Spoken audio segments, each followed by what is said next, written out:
एक बार की बात है, प्राचीन नेपाल के एक छोटे से गांव में एक जवान लड़का रहता था, जो हमेशा ज्ञान के लिए उत्सुक और इच्छुक रहता था।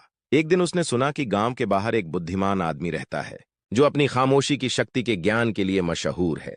लड़का उत्सुक हुआ और उस आदमी से मिलने का फैसला किया। लंबे और कठिन सफर के बाद लड़का उस जगह पहुंचा जहां वह बुद्धिमान आदमी रहता था। वहां के शांत और सुकून भरे माहौल ने उसके मन को तुरंत शांत कर दिया। बुद्धिमान आदमी ने उसका स्वागत किया और चाय पीने का निमंत्रण दिया। चाय के दौरान लड़के ने उस आदमी से पूछा, खामोशी की शक्ति क्या होती है? बुद्धिमान आदमी मुस्कुराया और कहा, खामोशी ही ब्रह्मांड के रहस्यों को समझने की कुंजी है। यह चुपचाप के पलों में ही हम अपने आप से और अपने आसपास की दुनिया से सच्चा संपर्क कर सकते हैं। लड़का हैरान था और बोला, पर खामोशी में शक्ति कैसे हो सकती है? शक्ति तो आवाज उठाने और अपनी बात कहने में होती है। बुद्धिमान आदमी फिर से मुस्कुराया और जवाब दिया, शक्ति सिर्फ बोलने में नहीं है। असली शक्ति तो हमारे अंदर से आती है, हमारे अपने मन की शांति और स्थिरता से।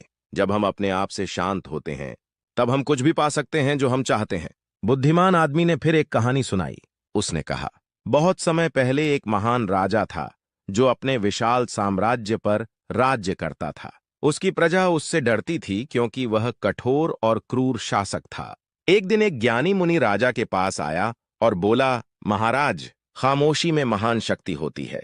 अगर आप इस शक्ति का प्रयोग करना सीख जाए तो आप ज्ञान और करुणा से राज कर सकते हैं। राजा को यह बात समझ नहीं आई, पर उसने सोचा, एक बार करके देखने में क्या जाता है। उसने ज्यादा सुनना शुरू किया और कम बोलना। उसने अपनी प्रजा की बातें सुनी, उनकी परेशानियां, उनकी आशाएं और डर। राजा ने अपनी शक्ति का प्रयोग करते हुए उनकी मदद की। धीरे धीरे राजा एक ज्ञानी और न्यायी शासक के रूप में मशहूर हो गया। उसका साम्राज्य फल फूल गया, सिर्फ इसलिए क्योंकि उसने खामोशी की शक्ति को समझा और उसका प्रयोग किया। लड़का बुद्धिमान आदमी की कहानी से प्रभावित हुआ और उसने समझा कि खामोशी में कितना ज्ञान छुपा है। उसने वहां रुककर और ज्यादा सीखने का फैसला किया। अगले कुछ हफ्तों में उसने ध्यान लगाना और अपने मन को शांत करना सीखा। उसने प्रकृति के संगीत और अपनी अंदर की आवाज को सुनना सीखा। उसने अपने जीवन में पहली बार एक नई शांति और स्पष्टता का अनुभव किया। एक दिन ध्यान में बैठे हुए उस लड़के को एहसास हुआ कि खामोशी सिर्फ चुप रहने में नहीं है, बल्कि गहराई से सुनने में है। उसने समझा कि जब वह शांत होता है, तब वह ब्रह्मांड की आवाजों को सुन सकता है। उसने अपने आसपास की हर चीज के साथ एकता का अनुभव किया। उस दिन के बाद उसने अपना जीवन एक नए नए उद्देश्य और स्पष्टता के साथ जीना शुरू किया।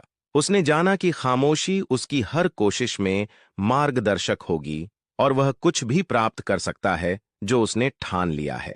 अगर और ऐसे ही कहानी सुनना चाहते हैं तो हमारे चैनल को सब्सक्राइब कर लें और बेल आइकन दबाना ना भूलें। मिलते हैं फिर अगली वीडियो में।